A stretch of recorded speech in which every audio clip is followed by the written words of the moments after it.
Приветствую вас, дорогие друзья, салют всем. Это подкаст о нашумевшем сериале «Миллионеры из общаги». И сегодня, я думаю, в нашей студии максимальная концентрация креативных людей. Мы очень рады вас приветствовать, очень рады здесь вас видеть.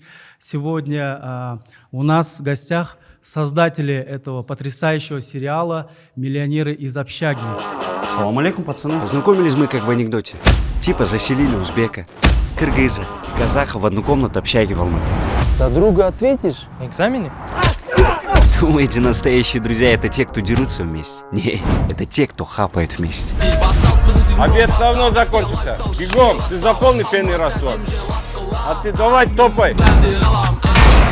Задолбался быть нищебродом. Что ты предлагаешь? Нужно заняться бизнесом. Офигеть, что так дорого, деда, это же старье. Отвечаю, из нас выйдет отличная команда.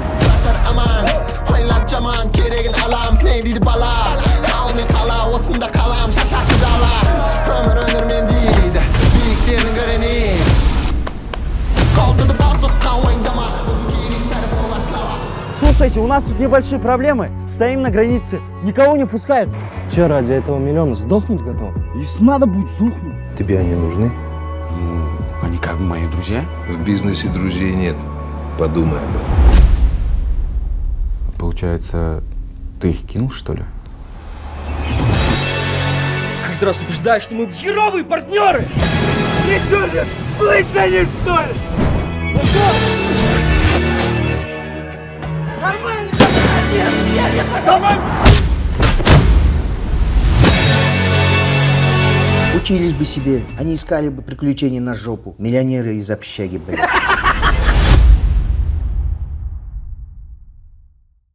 Это история о трех неразлучных веселых друзьях, которых объединяет общий предпринимательский дух. И давайте сегодня поговорим, как это все создавалось. Это очень мне самому интересно. Я посмотрел уже эти серии. И хотя я уже давно не студент, но тем не менее мне было очень интересно окунуться в эту историю, потому что я сам когда-то был студентом и сейчас являюсь предпринимателем. Да? Суперская история. Сегодня я предлагаю Руслану Ахунову стать моим соведущим. Это шоураннер этого сериала, также сценарист, да? И один из создателей. Руслану передаю слово, чтобы он максимально представил наших гостей, кто сегодня у нас. Спасибо. Так, у нас здесь тоже максимальная концентрация наших талантливых людей. Начну отсюда. Руслан Айдаров. Звезда, да? Да, звезда уже. Он, кстати, снимался у меня в ролике, когда я шабашил, когда я, будучи еще студентом, я снимал, он был маленький, про выборы. И он там был маленький, ему было там 14 лет или что-то. И он был очень маленький, но очень харизматичный. Уже тогда вы его заметили, да? Да, потому что он братишка моего друга, и тогда мне нужны были бесплатные актеры для этого ролика давным-давно. А потом я слежу, он там возмужал, красавчиком стал, там поет, на гитаре играет. Мне все равно заплатили тогда. А заплатил, да? Да, я помню. Совесть моя чиста. Я прям так обрадовался. Да, Он вырос и возмужал, да? Возмужал, он еще и отличный музыкант, и получается он наш сокомпозитор нашего проекта. Руслан. Он не просто актер, да? Нет. Супер. Это вообще-то дебют его нам в большом кино вообще. Уверен, его много звали, но он ждал именно этот сериал. Я ждал вас. С тех пор, с этого ролика. Хайрат Мурзакимов. Мы с ним вместе учились в американском университете. Он сам вообще в другой сфере работает. Но я всегда знал, что у Хайрата есть отличный вкус, отличная аналитика, и у него вот это творческое начало очень сильное. Кстати, это большой секрет, я здесь раскрою. Сериал «Ахыркы сабак», «Последний урок» мы писали вместе с Хайратом. Он мой соавтор. Супер. И «Рецепт счастья» мы потом писали, «Агай» с ним тоже писали. Все нашумевшие сериалы, фильмы, да? И он это его хобби. То есть он это не основная работа, он так пишет. Я люблю по утрам писать, я его бужу. А потом он пишет и потом на работу уходит. Он говорит, ну блин, у меня ночью открываются чакры. Я говорю, нет, утром ты себя обманываешь. Сделал из меня жаворонка рус. Умсунай, наш кастинг-директор. Кстати, Умсунай, она большой киношник. Она снималась в фильме «Айлукмету» у Эрнеста Абдуджабарова. Маленькая девочка, которая идет, плачет, говорит, можете вставку сделать.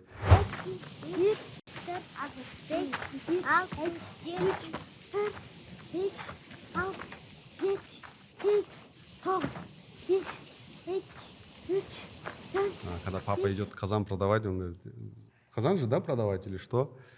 И она в кино, наверное, дольше всех нас. Она маленькая девочка еще. Она у нас кастинг-директор.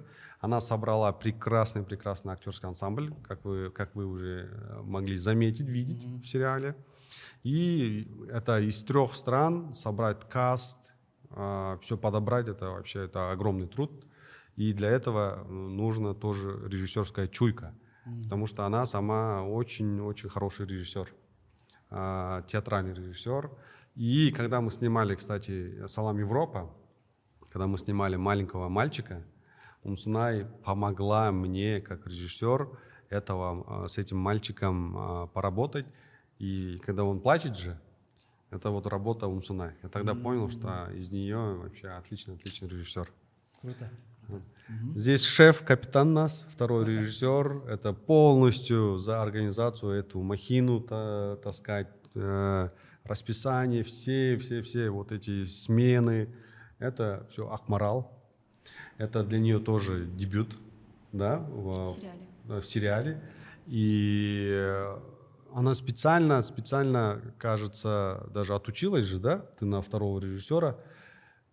И я думаю, это отлично справилась, потому что столько смен, столько локаций.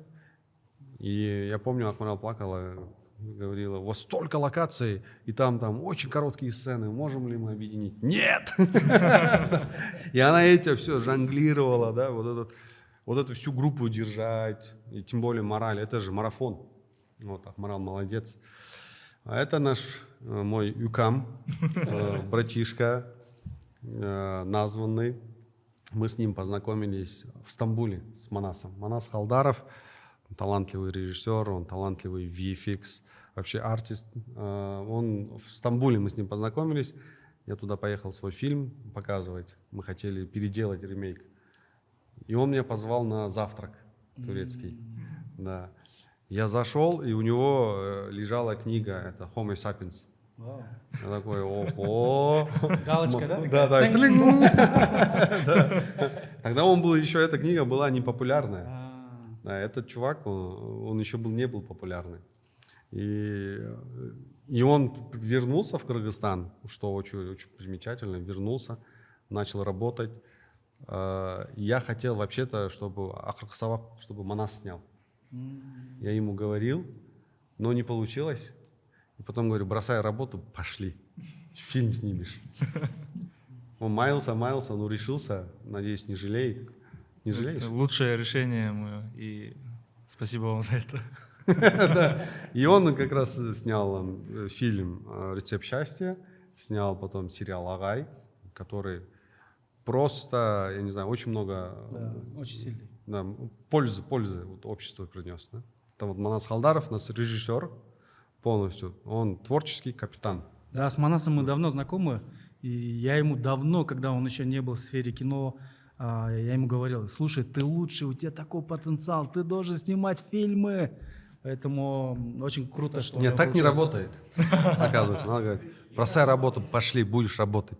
Камчи, наш вообще энергетик просто, да. Я думал, я такой трудолюбивый, нет, мне до Камчи далеко. Один из наших сценаристов тоже. Но вообще у нас сценаристов много в проекте. Это прям как сценарная комната у нас была. Сколько человек? Получается, еще с Казахстана 5 сценаристов. Но мы-то сначала делали полнометражный фильм. И я написал эту историю с 3 ребятами, очень талантливые. А потом мы взяли это все, конструкцию разобрали и сделали из этого сериал. И по новой собрали. Те ребята не смогли. И получается, вот полностью структуру, всю историю мы писали с Камчи, с Хайратом. А потом талантливые ребята есть Расхул Гонукбаев, Эрнат Байшалов. Они нам вот, прописывали диалоги, юмор. То есть это вот, огромная работа, огромный, вот даже просто сценарий — это огромный труд многих людей. Там Мади, Асан, ребята очень талантливые. Вот, мне кажется, всех. Это Урмат. Спасибо большое. Мы очень рады, что сегодня также с нами основной, наверное, создатель, шоураннер. Вот, Руслан, многие слышат новомодное слово шоураннер, да? Но еще многие, наверное, не понимают, что это такое. Можете чуть подробнее рассказать об этом? Сейчас же эра вообще телевидения, эра сериалов. Если раньше сценаристы были, ну как, они пишут, потом с большой болью смотрят, как в итоге их материал выходит. То есть сейчас больше вот такой творческий контроль переходит к шоураннерам. То есть все вот эти сериалы, кто пишет, кто видение и так далее, им дали больше контроля, чтобы он мог... Вот Крейг Мейзен, да, который «Чернобыль» написал, он шоураннер, и он постоянно каждый творческий этап он контролирует, чтобы вот из видения не выходило. Или вот видению соответствовало. Да? Авторский надзор, да? Авторский надзор. Классно, классно. Суперский сериал, если честно, с первой же серии захватывает эта история. Очень много юмора, очень много интересных каких-то сюжетных таких поворотов. Вообще с первого же эпизода он захватывает, да, вот как история вот зомби, как ребята продавали рекламу. И вот в связи с этим хотелось бы узнать вообще, как возникла идея этого сериала. И мне подсказали, что это даже она основана на каких-то реальных событиях. То есть это история реальных друзей. Есть друзья. Обычно как у нас? Начинаешь бизнес с друзьями, потом врагами заканчиваешь. И все фильмы об этом тоже. То есть взлет и обязательно падение. А мне было интересно, почему обязательно должно быть падение? И я нашел хорошие примеры, как друзья начинали студентами. Сейчас просто большие бизнесмены с огромными оборотами, но при этом они до сих пор друзья. Они до сих пор совладельцы, соучредители. И это очень вдохновляет, по идее. И когда вот эта история меня вдохновила тем, что эта история не сколько успеха, а сколько о том, как успех не испортил дружбу. То есть это, ну, тут даже не только история дружбы вот между товарищами, да, но также история дружбы и центральноазиатских стран, да? Да. Это, ну, не просто так, да? Не абсолютно. Потому что если мы хотим развиваться, если мы хотим выходить на уровень хотя бы Кореи, нам надо наши рынки объединять. Потому что тогда у нас есть шанс. У нас должны быть одни звезды на все 3 страны, как минимум. У нас должны быть одни любимые фильмы на 3 страны. У нас должны быть взаимное проникновение фильмов, сериалов, культурное вот это очень взаимодействие должно быть усилено. И тогда не только в кино, но и во всех аспектах будет развитие.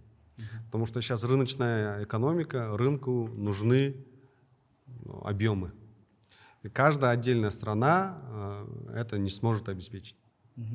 И так как это история о предпринимателях, предприниматели как очень рациональные, при этом очень такие визионеры, они вот это чувствуют. Да? И есть такие, сейчас, вот, допустим, наши идут, открывают там в Узбекистане кинотеатр, там казахские предприниматели открывают у нас сотовые операторы и так далее. Да? Вот рынок вообще надо мы все должны быть за сотрудничество. Как это? Благо всем хватит. Супер. Сейчас я вот вспомнил во время подкаста «Джаратман», когда мы с вами записывали, вы рассказали, вот очень сильная идея была в том, что нашу страну от коррупции спасут две вещи. Это образование и предпринимательство, да? У вас было несколько сериалов про образование, да? И причем очень такие мощные сериалы. Теперь уже черед за предпринимательским духом, да? Да. И я думаю, что этот дух развит вот в наших странах, и в Кыргызстане, и в Казахстане, и в Узбекистане. Каждый старается что-то созидать, творить, приносить пользу обществу, да? И круто, что эта история была положена вот в сериале. И в связи с этим у меня вопрос по сценарию. Вообще, как долго создавался сценарий, с какими сложностями вы столкнулись при создании этого сценария? Вообще, расскажите, как эта работа происходила?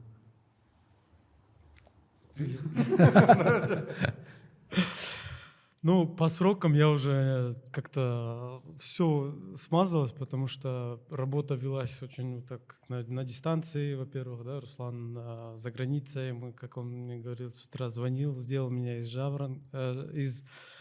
сделал меня жаворонком. Вот. Ну, по моим ощущениям, мы работали, я не знаю, месяца 3-4, наверное, над сценарием в целом.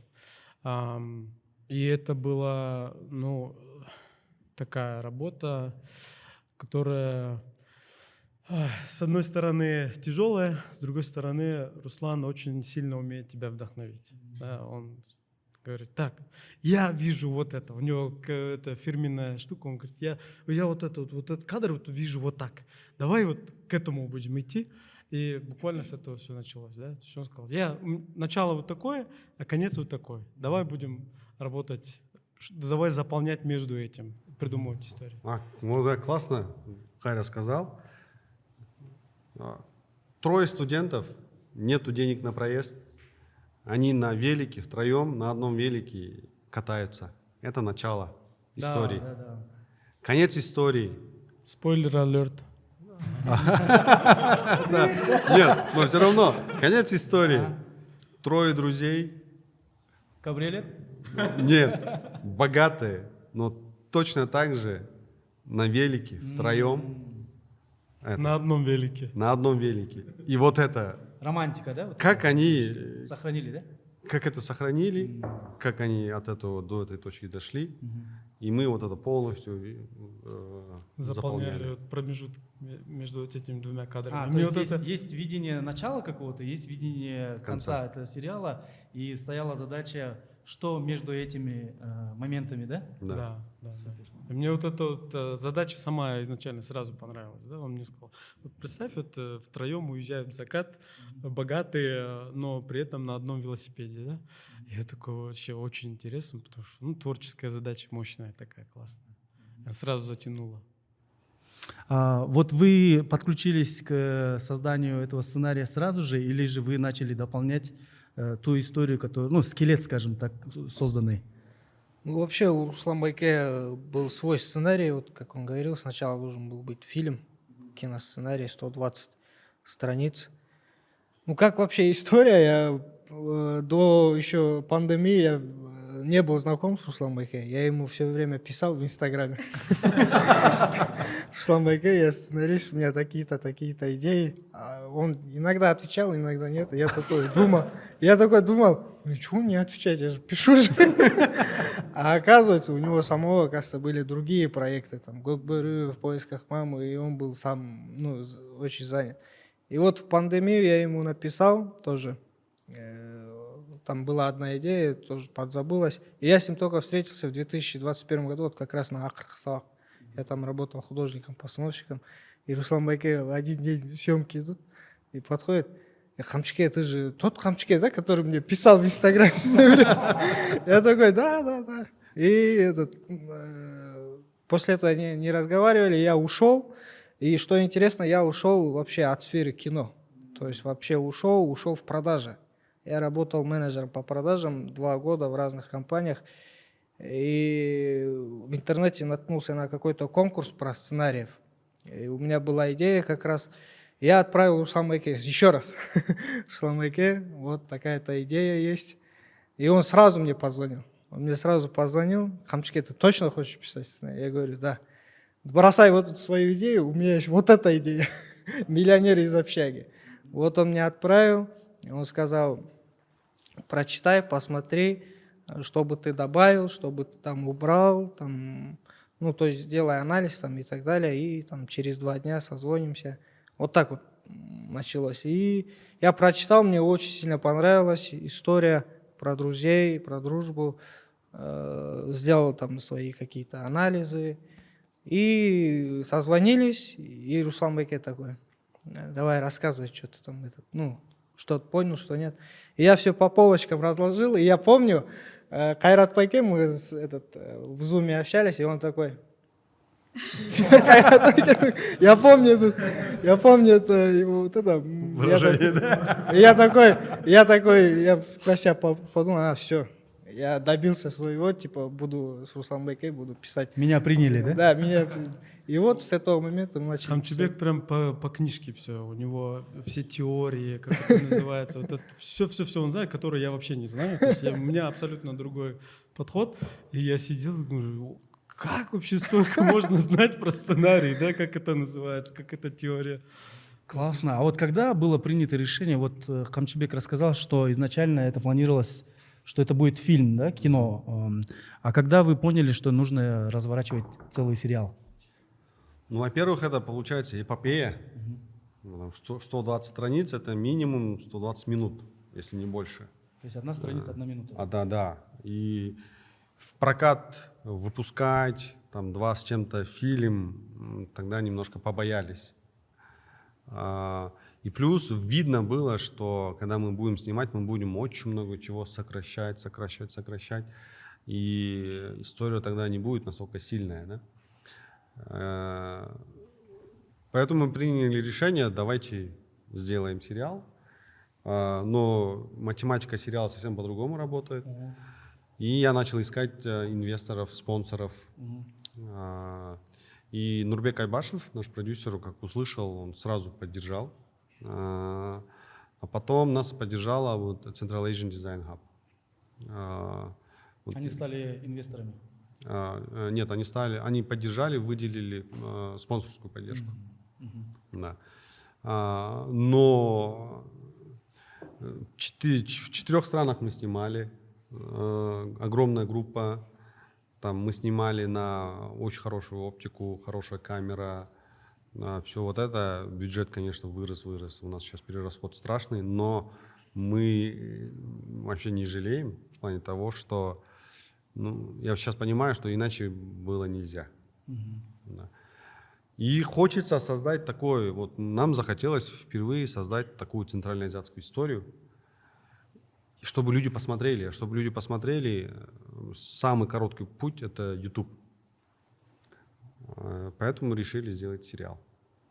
И вот еще интересно, я же работал по продажам 2 года, и вот как раз про предпринимательство мне это вот очень сильно понравилось. Как раз я использовал свой опыт именно вот в сценарии такой. Здесь можем это добавить, вот это продажи там и так далее. Какие-то свои личные истории вы добавляли в сценарий, да? Да. То есть это тоже очень сильно помогло. Классно. Давайте вот пройдем по этапам как бы создания этого сериала. Сначала возникает идея, потом эта идея ложится на сценарий. После сценария вы нашли финансирование, да, то есть это Аманат фильм, да, ваши партнеры Нурбек Айбашев плюс Central Asian Hub, которые сказали, окей, мы в деле, также участвуем, да? Central Asian Design. Design Hub. И дальше какой этап? Это уже, наверное, кастинг, да? Дальше уже, конечно, нам нужен капитан. 2 капитана. Это продюсер исполнительный и режиссер. Дальше мы уже... то есть мы должны бразды управления, лидерства, да, вот это творческое видение мы должны передать просто. И дальше вступил в игру мастодонт Манас Халдаров. Он прочитал, Он в сценарий внес свои правки, весь визуальный язык, весь, как это подача, съемки, вот эти визуальные решения, монтаж и так далее. И он свое видение, полностью это видение Манаса, полностью, как он видел, работу с актерами. Вот Манас просто огромную работу проделал. И вот дальше мы вот сдали Манасу, дальше Манас повел этот корабль капитаном, а мы порох сушили. Здорово. Манас, вот я помню, мы встречались в одной из кофеин города, да, и обсуждали какой-то проект, и как раз-таки вы сказали, что вам предстоит съемки этого сериала, да? Расскажите, пожалуйста, какие вообще эмоции были после ознакомления со сценарием, и какие моменты вы решили вот передать лучше, усилить в режиссерской части? Когда я читал сценарий, что-то мне захотелось стать предпринимателем, потому что, конечно, они проходили через сложности, но это было так насыщенно и так интересно написано, что я чувствовал себя четвертым другом в этом сериале, в этой истории, и вместе с ними проходил через эти сложности. Потом зарабатывал, и очень много. Вот, и это мне понравилось. Но до этого, когда мы впервые начали работать над большим проектом вместе с Русланом Баке, это «Рецепт счастья» фильм, оказалось, что полнометражный фильм «Рецепт счастья» — это больше как разминка, да, для нас. Как бы, потому что он взял меня, когда я где-то в реке там, или там, в озере плавал, он бросил меня в океан, на море, и давай, плыви, да. И этот полный метр для меня стал очень большой и полезной киношколой, где я увидел, как вообще создается кино. Вот, и после этого начал изучать еще глубже, начал готовиться. И после у нас случился проект «Агай», которым я очень горжусь. И благодарю всех, кто стали участниками вообще этого проекта, создателями. Конечно, благодарю нашего шоураннера тоже сериала «Агай». И там тоже я понял, как снимается уже сериал. Не просто один фильм, да, долгий фильм, а уже короткий, но в то же время, когда уже материал у тебя намного, можно сказать, длиннее, крупнее, и задачи тоже сложнее. Вот, и после, я вообще даже сам не ожидал, и получая звонок летом, Руслан Баке мне говорит: у меня есть проект, который я уже очень долго пишу, и очень долго работаю над ним, и не только я работаю, много людей над этой идеей, сценарием работают, и это просто детище, да. И из-за того, что я сейчас начинаю проект «Бейш», это на то время «Хадж» проект назывался, надо будет что-то, ну, как бы что-то как-то, какое-то решение. Вот. И я бы хотел бы очень снять этот проект сам. То есть он сердцем он любит. Горел, да? Он горел, да, он любит этот проект очень сильно. И я знаю то, что насколько сложно сценарий, который ты сам написал, да, все изначально видел, все продумал, да, и ты просто отдаешь это кому-то. Детище кому-то вот так доверяешь, да. Это как своего ребенка, как няньки оставить и больше не вернуться, да, уехать. И это была для меня такой большой ответственностью. И сначала мне было что-то так страшненько, можно сказать, да, то, что это очень крупный проект, масштабный, международный. И тогда я решил, если не сейчас, то когда еще получу такой проект и такое предложение? Я сказал да. Круто. А в скольких странах реализовался проект? 4 страны, Хмарал тоже подскажет. Снимали в Бишкеке где-то около 70%, да, сериала.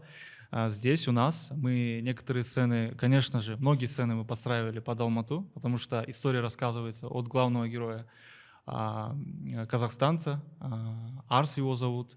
И он рассказывает про историю, как они в Алматинском университете и в общаге познакомились, и вся история почти проходит там. А дальше уже, конечно же, есть сцены в Бишкеке, мы показываем Кыргызстан, Бишкек, заявляем потом уже далее Бухару, Узбекистан. Там очень красиво было, еще подробнее расскажем. И финал уже у нас есть Москва, это уже ближе к финальным сериям. Ну, такой довольно масштабный и по срокам, и по географии, да, проект? Для меня, да. Здорово. Мне вчера подсказали, я вот общался с командой создателей, что Акмарал, второму режиссеру всего лишь 20 лет, да? Но несмотря на это, вы выполнили колоссальную работу. Поздравляю вас. Спасибо. Расскажите, пожалуйста, насколько сложно было вот вести вашу часть? Может быть, какие-то интересные моменты были? Вот, и, может быть, вот вы расскажете, что лучше как бы раскроет сам характер сериала тоже. Да, на момент, когда меня взяли, мне было 19 лет. Потом мне стукнуло 20. Да. Очень масштабный проект, как уже было сказано, и когда махину, действительно, столько людей нужно структурировать, систематизировать, оптимизировать работу. Второй режиссер нужен, чтобы организовывать все. Это не творческий человек, скажу так, это человек, который создает возможности, чтобы режиссер и оператор мог свободно творить. То есть возможность для творцов. Максимально да, на съемках, да. И очень много было сложностей. На наш вот путь съемочный очень много внешних каких-то факторов влияло. Там шоссы, постоянные саммиты, которые по 4 дня, которые закрывают весь город, дорогу до аэропорта, до Канта, где как раз-таки мы должны были снимать погодные условия. Вообще, мне кажется, авторы и режиссеры становятся очень верующими после проекта, потому что реально появляются такие проблемы, которые как будто кажется, что ежеминутно появляются. Это погодные условия, это вот, как я уже сказала, какие-то внешние факторы, которые подвластны только, допустим, только Всевышнему на тот момент. И, конечно же, там второй режиссер — это человек, который молится там: Господи, пожалуйста, давай завтра без дождя, либо же наоборот, давай завтра дождь, пожалуйста, типа такого вот. И да, сложное было, вот очень много было локаций, которые нужно, как сказали уже, жонглировать. Это вот очень отличная аналогия, которым нужно так оптимизировать, ставить очень выгодно, потому что второй режиссер — это одна из задач второго режиссера — экономить бюджет своим выгодным графиком и экономить человеческие ресурсы и время. Вот одна из сложностей. Ты держалась на плечах. 19-летний Акмарал. У Акмарал есть локации, множество. Есть там актеры, множество. Есть еще там какие-то еще факторы, да. Там, в этот день только мы можем там кран позволить, только в этот день.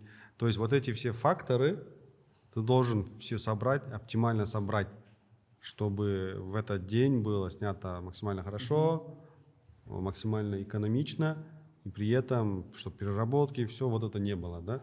И один из этих факторов, если шлынг, то все, механизм, все уже барахлит. То есть да? уже картина не такой. Ну да, актер скажет: блин, я с Алматы сегодня не могу приехать, все. Вот, а ты там кран вызвал, там грузовик вызвал, да, художников заставил там мешки набить. Здесь же еще все ограничено таймингом, да, чтобы время было правильно подобрано, чтобы всех собрали, чтобы весь реквизит был собран. То есть кучу моментов, да, которые должны быть собраны именно в один момент. Это, да, любые съемки — это спецоперация. Это вот спецназ. Ты вот так ежесекундно, кто за что отвечает, кто там ломает дверь, кто там тепловизором. Вот это даже, вот есть же сериал этот, «Бумажный дом». Вот съемки — это как бумажный дом, но вместо там денег ты вытаскиваешь материал там 2-3 минуты, 5 минут, если повезло, за этот день. То есть это столько людей должны в унисон работать. И в этом плане наша продюсерская команда, у них это колоссальную работу проделали. И режиссерская команда. Умсунай за кастинг же отвечала. И столько актеров. У нас должны быть узбекскоязычные актеры. У нас должны быть русскоязычные. Очень много критериев было, да? Очень много критериев и очень много персонажей. Очень много персонажей. То есть это не сериал, это как 10 отдельных фильмов. Очень потрясающий такой интересный каст, да, в этом сериале. И я думаю, что это заслуга Умсунай в первую очередь. Расскажите, пожалуйста, как вообще происходил процесс подбора актеров? Нет, это не только моя заслуга. У меня еще была одна коллега, Элина, вот мы с ней вдвоем работали, вели. Так как сериал у нас международный и ориентирован он на центральноазиатский рынок, естественно, мы в первую очередь делали кастинг во всех 4 странах. Это Кыргызстан, Казахстан, Узбекистан и Россия. Сам кастинг начался еще за 2,5-3 месяца до начала съемок, и продолжался он вплоть до завершения съемок.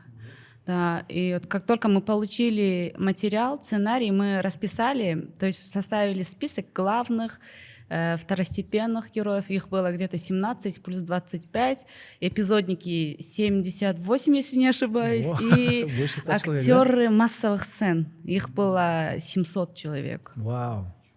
Вот. Можешь заплакать. Разрешаю. Как только ты объявляешь кастинг, то есть нет никакого отбоя уже, все. Тебе могут позвонить в 3 часа ночи, неважно, в 5 утра. Если ты не ответишь, тебя заблокируют, обматерят, пошлют куда подальше. Это очень сложная психологическая работа. Да, но работа кастинг-директора заключается в чем? Тут очень важно уметь думать как автор или хотя бы от лица автора, сценариста, режиссера, потому что иначе никак, иначе ты не сможешь найти подходящих актеров. Потому что у сценаристов, у режиссера уже как бы готовая картина в голове. И ты должен как бы постараться увидеть все это. Потому что у них уже есть как бы ответы даже на детальные вопросы. Почему так, а не иначе, да? И в этом плане это очень как раз-таки очень важная часть именно вот в работе кастинг-директора. По поводу главных актеров. Мы их искали очень долго, но допустим, вот Руслан еще за 2-3 года до начала съемок проходил кастинг. Да. Как ранее уже сказали, то есть они как бы планировали снять полнометражный фильм, но так получилось, потом уже, да, спустя 3 года мы сделали как бы сериал, да. Потом спустя 3 года Руслан опять пришел на кастинг, и мы много раз проводили, да, много раз. Там было, сколько раз мы делали пробы? Ну ладно, не важно. Один, да? Да, и у нас было очень много критериев. А какие основные критерии у вас были? Основные критерии, как мы все знаем, кино и театр как бы любят красоту. Да? Но тут важно отметить, что если актер внешне красив, но у него не такая энергетика, зритель как бы устанет, и через 10 минут он встанет и как бы уйдет, да? Нам повезло в этом плане. Так получилось, что почти у всех персонажей внутренняя и внешняя красота как бы не соприкасаются друг с другом. Да, они разные, да? Да, все они очень талантливые, то есть почти весь актерский состав, они поющие ребята, у них абсолютно прекрасный слух, пластичный, ритмичный. И самый важный аспект здесь импровизация, 100% импровизация вот у каждого героя, потому что для актера это очень важная часть импровизация, потому что без этого тоже, да, как бы никак. И в этом плане именно вот с красотой нам повезло. Потому что, так как говорит Руслан Акун, Бог нас любит. Да, и Еще что? А вот как Даулета, да. Даулета да, долго искали тоже. Да, Даулета тоже мы долго. Это герой Да, у нас в Казахстане и в Кыргызстане был офлайн кастинг, а в случае с Узбекистаном и Россией мы делали онлайн пробы. Вот сам режиссер туда ездил в Казахстан, делал пробы с Даулетом, с другими, со многими актерами. Там были именитые актеры, топовые актеры, начинающие, ноунейм. Потом я сама тоже ездила неделю, ходила по алматинским театрам, делала пробы тоже. Вот так вот мы утверждали актеров. То есть это продолжалось вплоть до завершения съемок. Здесь сейчас я еще хочу рассказать один факт. Как зритель мы как бы уже все привыкли, да, видеть в фильмах Руслана Акуна, открывать для себя новых лиц, новых, ярких, талантливых. И наверное, в последние уже вот 2 года мы как бы даже с ожиданием, где-то вот с надеждой, да, смотрим, как бы ждем, да, от него каких-то таких моментов вообще в целом по актерской части. Тут будет спойлер. В сериале наших зрителей ждет сюрприз. Команда Руслана Акуна и сам шоураннер как бы подготовил такой небольшой сюрприз. Их очень много, кстати. Здесь будет коллаборация, симбиоз мега таких топовых артистов и начинающих талантливых ребят. Связь поколений. Да. Круто. Классно. Можно еще один момент добавить? Вот когда мы писали сценарий, мы представляли, конечно, представляешь героев. И на самом деле мы Руслана представляли вообще другим человеком, то есть парнем. Потом, когда увидели его с такой прической, то есть у нас был кыргыз вообще другой, да, там, а когда увидели его такой красавчик, то есть вообще наше видение, то есть наше видение, оно перевернулось, совсем другой актер, высокий такой, с прической, и мы такие, блин, он точно попал под образ, то есть каст прям главных героев, он прям точно был подобран, и Арс, и парень из Узбекистана, из Кыргызстана, прям вот очень сильно, очень классно был подобран, и что вот самое удивило, это вот Тима. Фару мы тоже долго искали, очень долго, мы делали, наверное, с ним много раз делали пробы, то есть у нас было очень много вариантов, немало таких вариантов, и была такая дилемма, как бы сделать, как бы выбрать. Но в итоге вот мы выбрали Адана Ючитай. Нет, все 3 героя потрясающие, очень интересные, и они очень отличаются друг от друга, да? Я думаю, что каждый найдет героя для себя, да, в этом плане. И я вот хочу передать слово нашему крашу, да? Руслан, его герой Тима. Я думаю, как будто Руслан сыграл самого себя, потому что даже в этом сериале он максимально там творческий, да, он играет, он придумывает какие-то новые вещи. И расскажи, пожалуйста, ну это же твой дебют в таком масштабном проекте, да? Да. Поздравляю с дебютом, я Спасибо. думаю, он удался. Расскажи вот свои ощущения от этого сериала, от своей роли, насколько тебе было сложно, какие-то интересные моменты раскроешь съемок, и как ты вживался в этот образ, и как вы подружились с этим героем, потому что мне кажется, чтобы сыграть дружбу, нужно начать дружить, да? Согласен. Ну да, как вот ранее было отмечено, я действительно практически сыграл самого себя там, потому что первый раз, когда Руслан Беке мне позвонил и сказал вообще про этот проект, когда еще он задумывался как полнометражный фильм, он сказал, что есть вот такая-то роль, нужно сыграть такого парня, студента, он типа весь такой красивый, психолог, дипломатичный, он вот так творился, и говорит, вот он прямо вот под тебя подходит. И, ну и правда, я на самом деле очень в многих чертах, то есть похож на своего персонажа, он не умеет врать, я тоже вообще не умею врать, тоже творческий музыкант, все дела. Вот, по съемкам вообще, на самом деле, я кайфовал, наверное, все время. Для меня весь процесс весь этот проект, я вот всем это говорю, я как будто побывал в каком-то лагере. Да вот, я просто... Да-да-да, я знаю, что я на самом деле уже говорил всей съемочной команде, то, насколько я ценю всю их работу, потому что я вижу, как они стараются, я вижу какой-то колоссальный труд. И я при этом такой, ой, сегодня что у нас на обед? Да-да-да, да, где мой кофе? Вот. Для меня, честно, я получил огромное удовольствие от всего проекта. Мне было в кайф. Были сложные сцены, но это были интересные в то же время сцены. Мне было безумно интересно. Я был очень сильно вовлечен во все это. Учитывая еще то, что до этого, около 6 лет, я работал в международных организациях, офисная работа, когда первый раз... Рутина, да? Да, это рутина. И я уже... То есть, но параллельно творчество всегда занимало какую-то определенную часть моей жизни. И я все время думал, ну вот, скоро я займусь творчеством. Но никак не начинал. И вот в прошлом году летом я ушел с работы, я уже устал.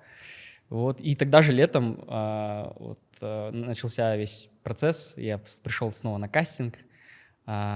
И вот так получилось, что это все совпало. Вот. У меня жизнь немножко на до-после поменялась, можно сказать. Вот. Весь вообще проект для меня каким-то таким чекпоинтом стал, наверное. Классно. А на какие вы приемы пошли, чтобы лучше понимать друг друга, да? Лучше проникнуться к каждому из вас? Да, нас с ребятами, то есть 3 героя, с Даулетом, с Казахстана, с Аданом, с Узбекистана, нас всех поселили в одной квартире. То есть вот эти 3 месяца, наши съемки длились 3 месяца, мы жили в квартире, все вместе, в Бишкеке, в центре. Вот. Ну, так Вы было. подружились за это время? Конечно. Мы с первого дня, по-моему, у нас сразу такой вот connection случился. Мы все... Мы со всей командой мы поужинали где-то, а потом мы пешком пошли по Бишкеку, я проводил их до квартиры, это еще первый день был.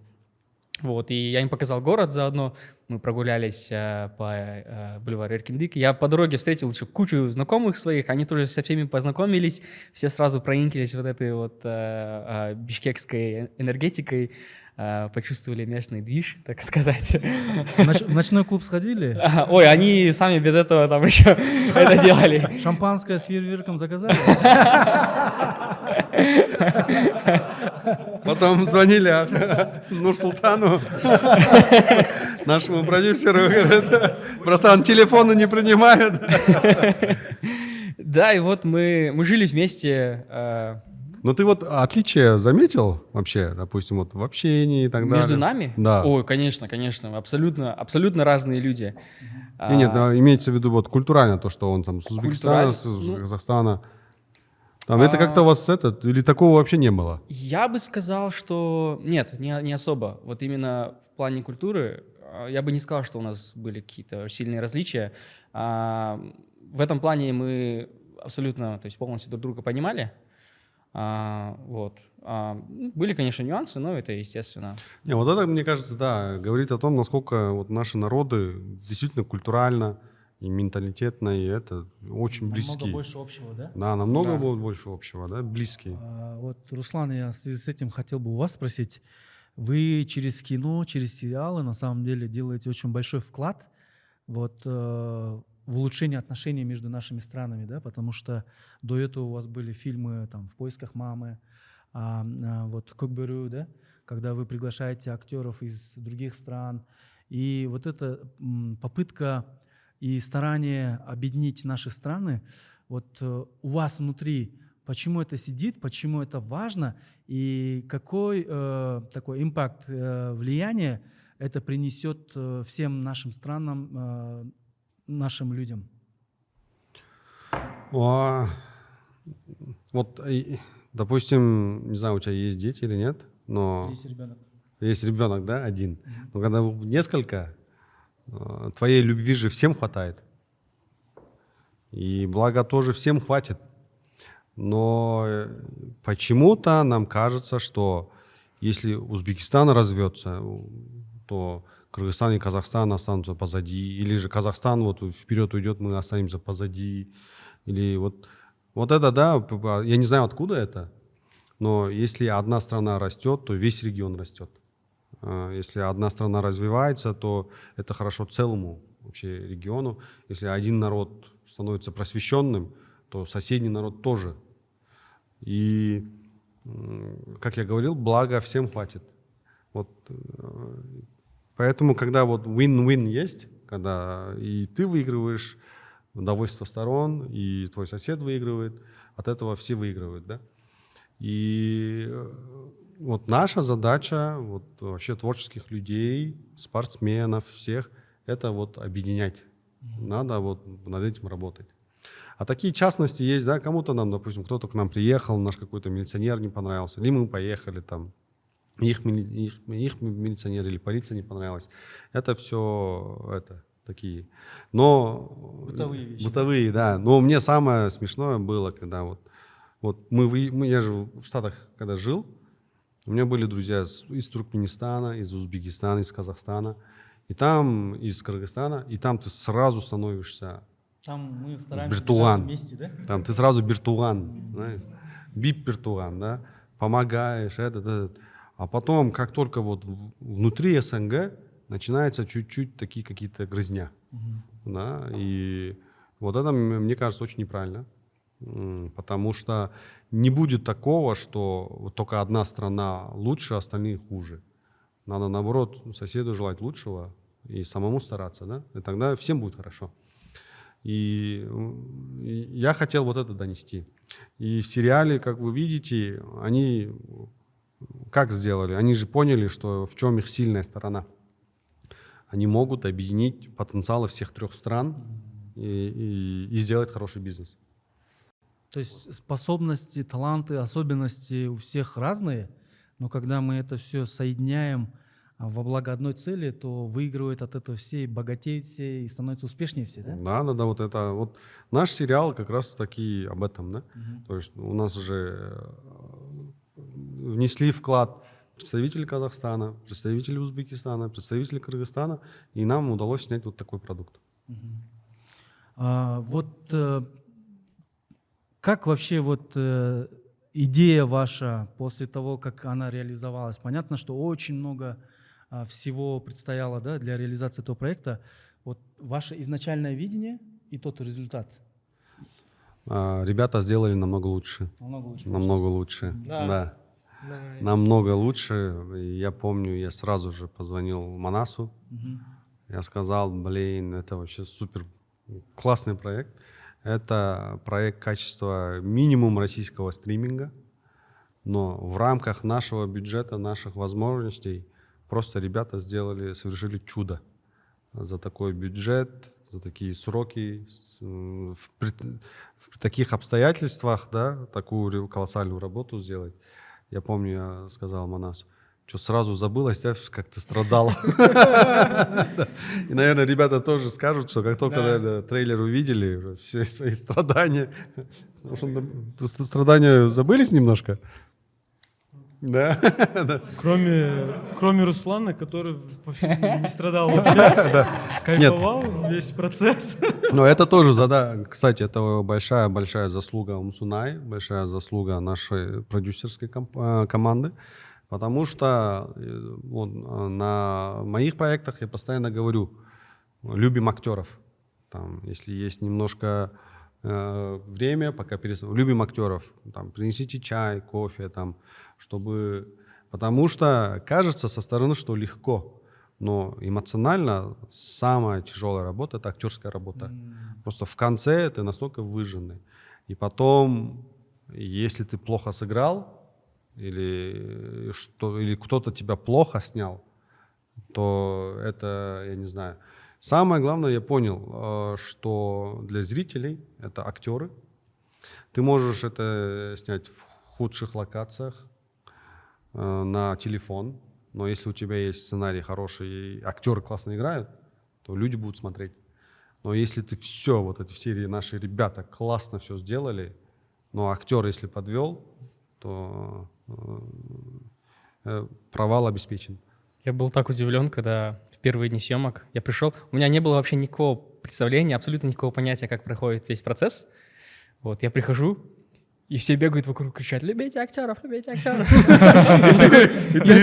Ты испугался, да? Да-да-да, ребята, все нормально, я смогу сам, все хорошо. Вот, правда, они перестали это говорить через несколько дней. Знаете, чем дальше процесс, тем, короче, все так вот беднее, беднее, беднее. Вначале, в первый день, они дали нам такие стульчики, короче, там наклеили наши имена. Типа, вот эти стульчики только для актеров, никто не садитесь сюда. Это был онбординг, да? Там, сцену закончишь снимать, сразу любите актеров, воды, воды. Вот, а со временем потом уже и наклеек этих нету, стульчики там где-то. Да, и про эту фразу вообще забыли. Забыли, да? Но забыли только на словах. На деле, по-любому, все это всегда было, за что я всегда был благодарен и всегда говорил об этом всем. И как раз-таки про то, что конечный продукт получился гораздо лучше, чем сценарий, это доработки Манаса, которые я искренне ненавидела как человек, который работает в производстве, потому что это плюс к совокупность проблем к этому как раз-таки процессу съемок, а как синефил, там, фанат кино, я это обожала, потому что это плюс к зрелищности, к драматичности сцены. И как раз-таки одна из его таких доработок была сцена, не знаю, можно ли так говорить, что персонажи, главные герои, они должны были перевести груз некий с одного берега реки на другой. И там была совокупность проблем, потому что на этой локации были холмы. Нам нужно было поставить буханку, машину такую, чтобы освещать это. Их фары этой машины — это единственный источник освещения для нас служил ночью, да, ночью, потому что это глухая местность, глушь, и вот оператор и режиссер решили вот таким вот образом выходить из этой ситуации. Там холмы, никуда эту буханку не завести, не поставить. Это одна проблема. Вторая проблема: герои должны были быть ночью в октябрьскую ночь в воде. Холод. Это моя любимая смена была. И вода должна была быть, естественно, не глубокой, чтобы не создавать опасность, но и при этом она в кадре должна была быть глубоко. Мы спецтехникой там перерыли все, да, уже готовились снимать. За ночь до этих съемок Манас пишет: я хочу дождь. Я вижу там дождь. Вот, это дополнительная проблема, потому что нужен водовоз, нужна спецтехника, вообще как снимать, как записывать звук, как делать так, чтобы ни оператор, ни камера. Единственный раз такой был. Чтобы камера не промокла. И вот его доработки, они вот очень классные вошли, вот, и классный сценарий потом. Да, тоже, когда вот пишешь, примерно представляешь, так, если вот так, примерно вот тут. Потом, когда мне Манас показал первую серию, я такой, вообще, то есть, ты знаешь, где сейчас будет там шутка там и так далее, действия там примерно пишешь. Потом, когда уже сериал посмотрел, я был в таком шоке, прям очень классно снято, очень крутые режиссерские решения были. Там где-то что-то он свое добавил. Потом я сразу Руслан Майке написал, Руслан Майке, я посмотрел первую серию, я вообще в шоке. В плане того, что... Вот... Я думал сейчас перед Акмарал извиняться, потому что мы придумали эту сцену с рекой. С бродом, да? Да, я думал, что Манас как-то его облегчил, а оказывается еще сложнее сделал его. Можем ли мы сказать, что это был самый сложный такой эпизод в реализации? Да, определенно. Потому что, представляете, я просто запросил дождь, да, а там техника приезжает, мотор приезжает, всей съемочной команде дождевики, там оператор должен быть, камеру должен защитить, да, и это холод еще, моменты. да. Холод. Да. И плюс такую реку нашли, в сценарии написано, это глубоко.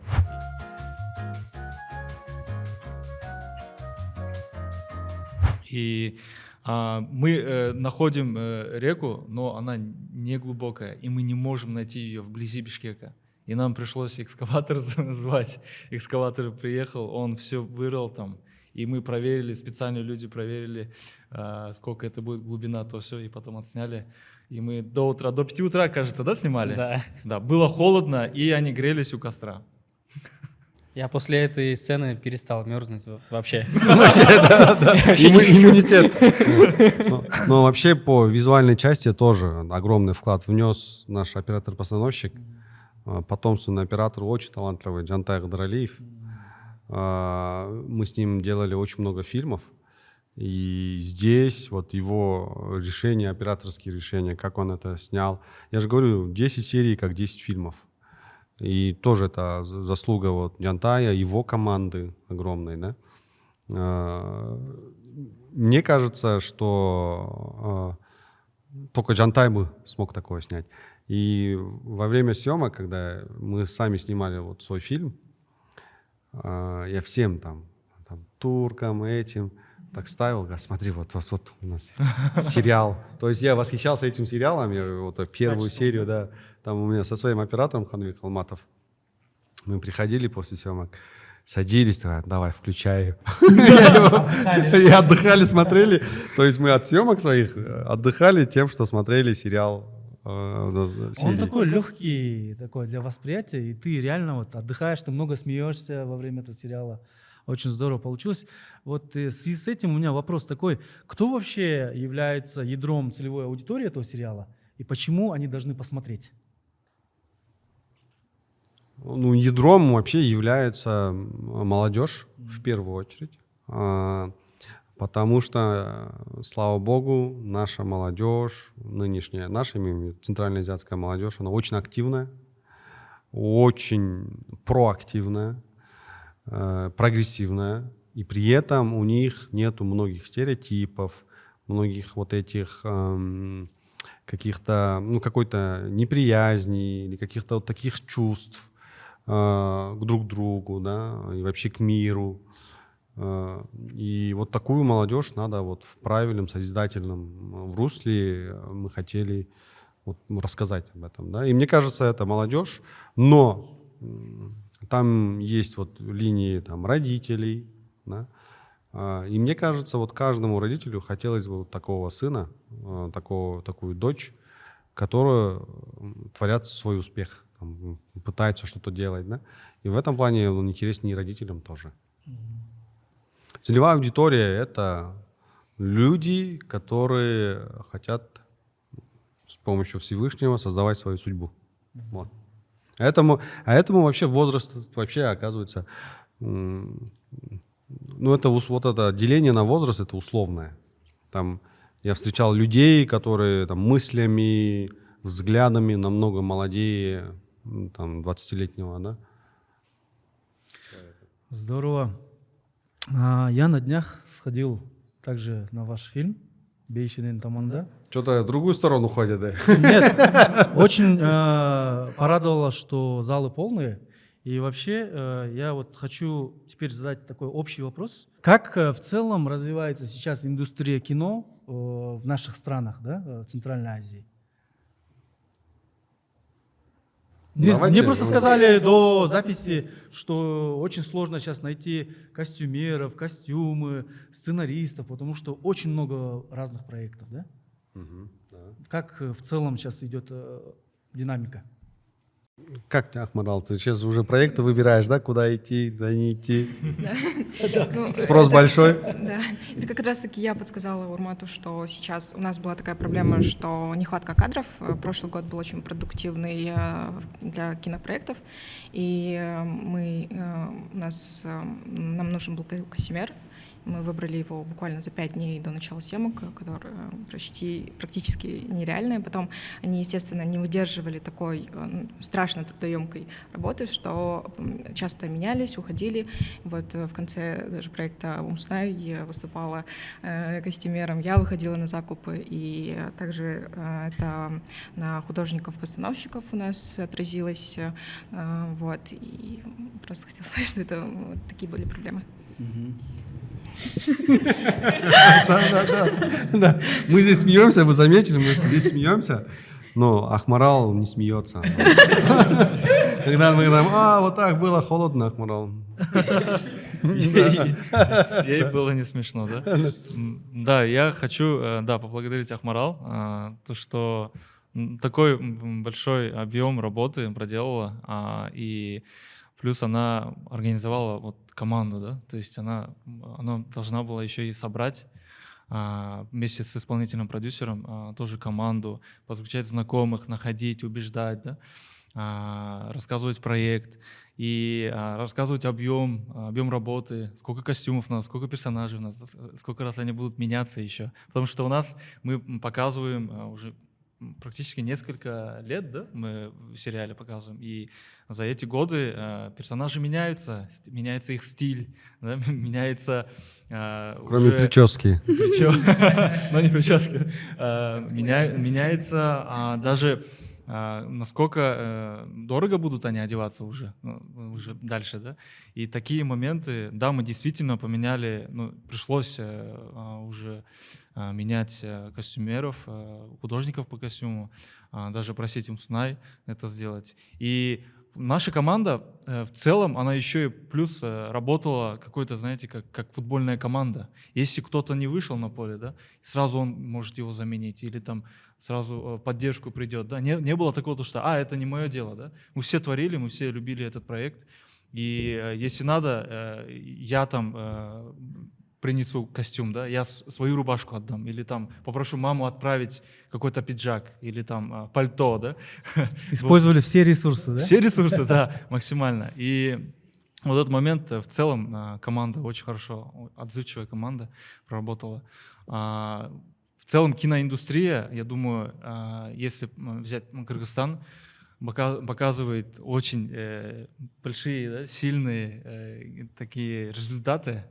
И не только там некоторые студии, да, но новые студии, новые таланты, новые дебютанты, режиссеры, они так взрывают сейчас в кинотеатрах, и я только рад за них. Они еще и смотрят наши проекты, и они тоже рады за нас, и мы смотрим казахстанские, узбекистанские проекты, и мы тоже очень рады за них, и мы вдохновляемся. Недавно вышел фильм моего друга Куки, «Дастур» называется, и мы вдохновились тем, что этот молодой режиссер, как бы, да, он младше меня на год, наверное, но уже бьет рекорды. Этот легендарный Ахан Сатаев смотрит его фильм и говорит: молодцы ребята, да. Вот. То есть вот такие моменты. Потенциал бешеный, да? Бешеный, да. И пусть это будет продолжаться, и мы будем сотрудничать вместе. И что самое хорошо, это то, что поддерживают друг друга, да. То есть студии там. То есть, если вышел у какой-то студии какой-то фильм, то обязательно поделятся в соцсетях, то есть делятся. Поддержка тоже друг друга, студии тоже очень важна, я тоже заметил. И если так будем идти, поддерживая друг друга, то, мне кажется, мы можем выйти там на мировой рынок там, и так далее. То есть... Да, там, допустим, Байрак, компания, да? Да? Тоже, да. Вот, во время съемок очень много чего. Я других ребят тоже, когда зову, Эмиль, там, поддержите, и поддерживают. Мне кажется, я же говорю, всем хватит, да, любви всем хватит, блага всем хватит. Но что очень радует, что вот наша команда показала, какие проекты у нас можно делать, какого качества, что здесь кадры есть. И даст Бог, мне кажется, нам уже пора сюда, как минимум российские стриминги звать, российские продакшены, потому что сейчас у нас самое что, бюджет. Надо, кадры есть, ребята есть, талантливые, надо теперь бюджет, хорошие бюджеты, потому что эта индустрия не будет развиваться без бюджетов. Пришло время. Мне кажется, вот этот проект, что наша команда сделали, ребята сделали, очень многих российских продюсеров убедят. Что... Это большая заявка, да? Мне кажется, да. И мы будем работать над тем, чтобы этот сериал тоже вышел на просторах СНГ. Здорово. Вот съемки, реализация сериала, фильма — это одно, но вторая большая часть — это его промоутинг, да, продвижение. Какие шаги предпринимаются для того, чтобы этот сериал увидел максимальное количество людей? Ну, в отличие от фильмов, сериалы всегда говорят сами за себя. И тем более это у нас выходит же в свободном доступе на YouTube. И почему сериал именно начинается так? Там «Зомби», Айна Булак, 37-й год, да, или какой год? «Зомби» и так далее. Потому что YouTube включил, у тебя есть 3 секунды. Захватить внимание, да? Человека удержать. 3 секунды. Дальше отпустил, все.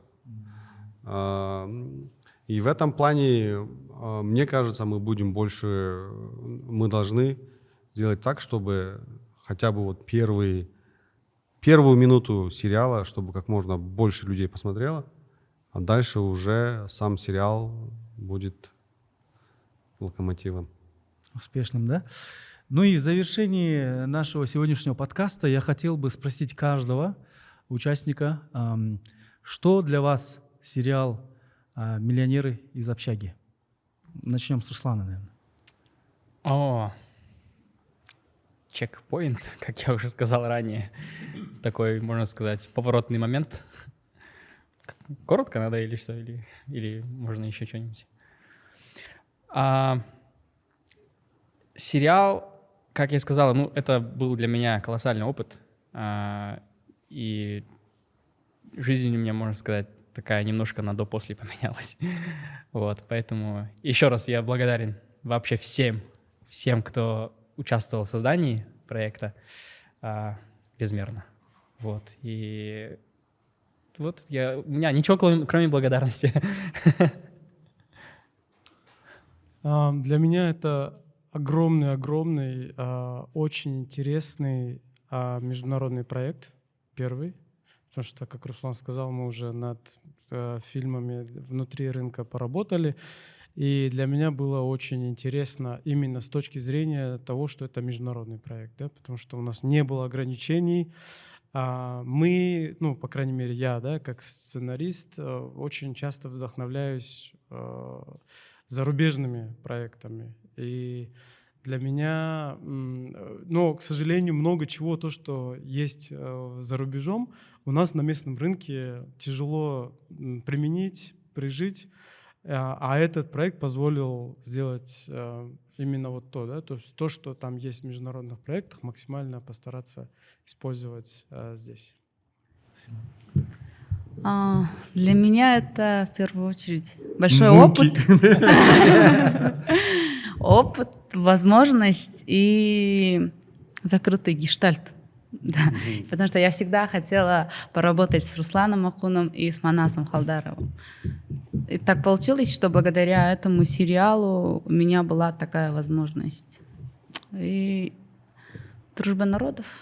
У меня сериал — это вызов самой себе,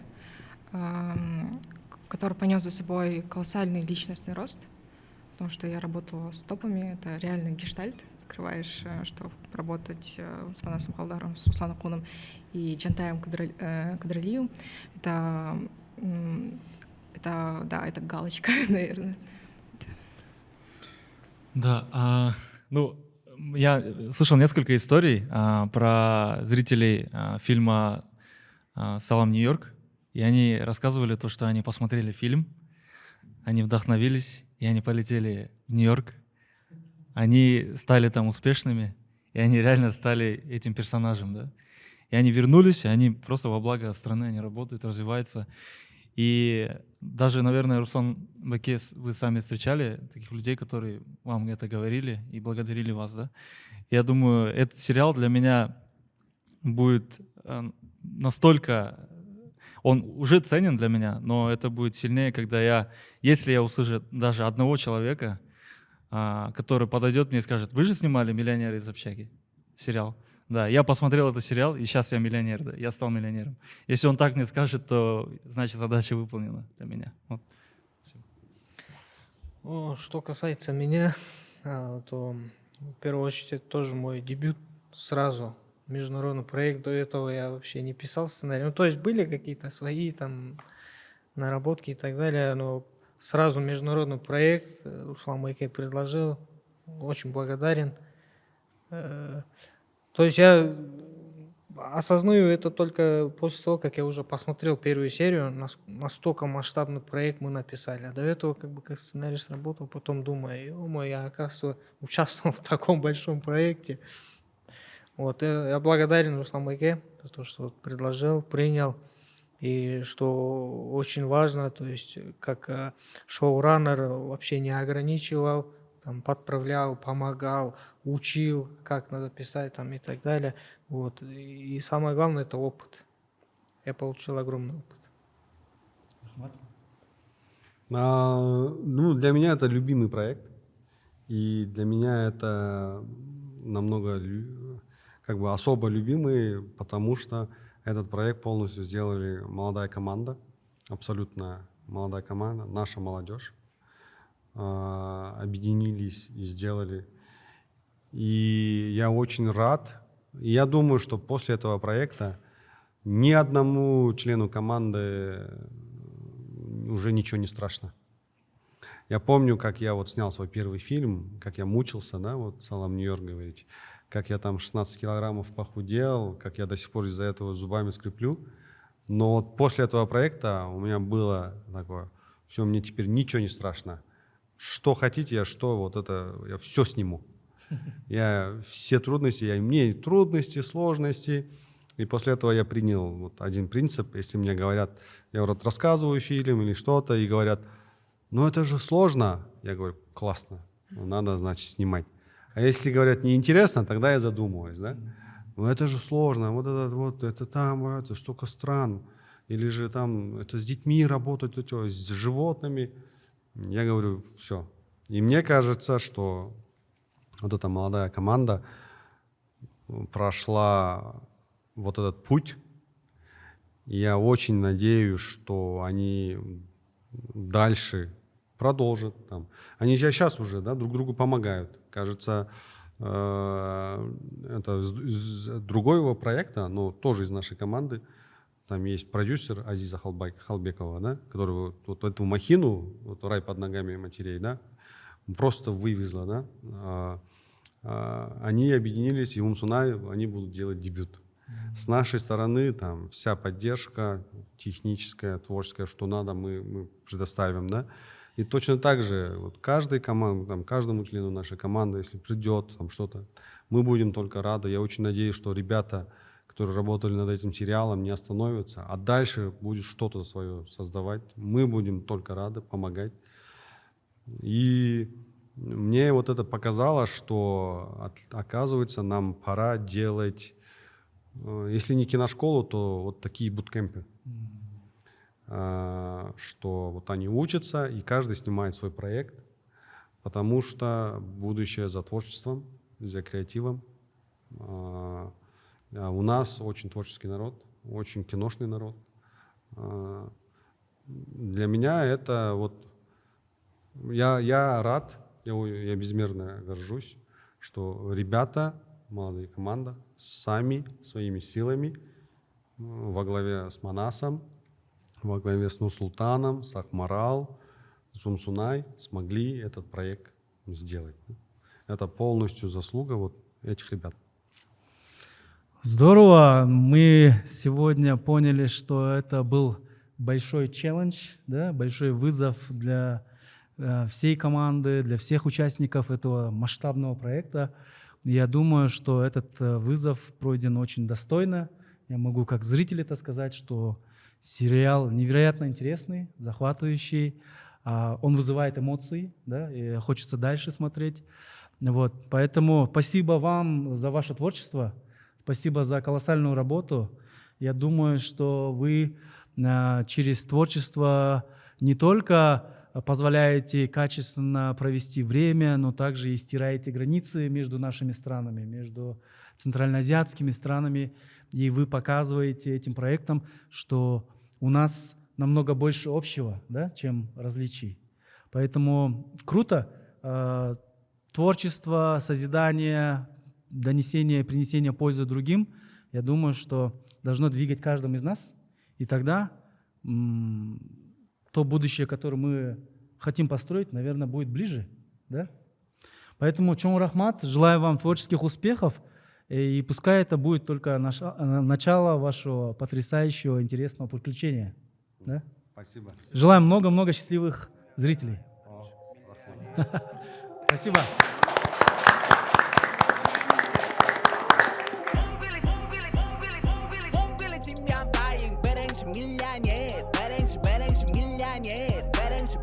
Millionaire.